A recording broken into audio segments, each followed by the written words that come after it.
Como melhorar a qualidade de áudio no iPhone? Abra Ajustes no iPhone e entre em Música.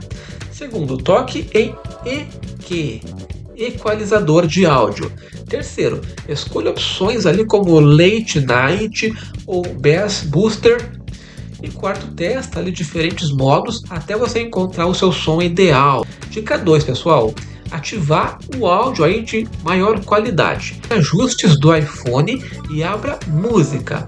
Segundo, procura ali opções de qualidade de áudio. Depois, terceiro, ativa a reprodução em alta qualidade quando estiver disponível.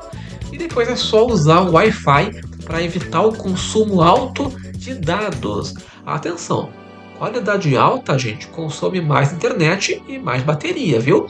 Mas fica um som muito mais fabuloso. Dica 3. Limpar as conexões Bluetooth.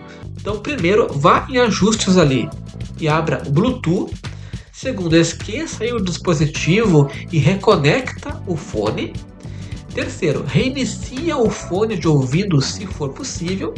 E quarto, testa de novo a reprodução de áudio. Atenção, gente, reconectar resolve muitos problemas aí de distorção, viu? Uma dica importante, gente, é o fone, ele faz mais diferença que o ajuste, viu? Mesmo com configurações corretas, a qualidade final depende muito do fone usado aí, de marca boa, né? Não aquele xing-ling lá, né? Uma dica a mais, pessoal, dica extra, é você desativar as limitações de volume. O iPhone ele pode reduzir o volume para proteger a audição, né? Só que deixa o som fraco às vezes. Então, se você quer resolver isso aí e arriscar sua audição, primeiro vai em ajustes e entre em som e segurança do fone.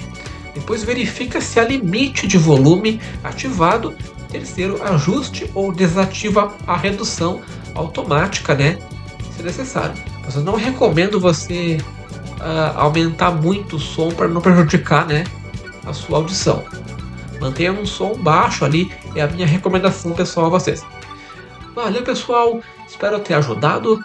Se inscreva no canal aí, deixa o seu like no vídeo e comenta à vontade aí a sua opinião. Valeu!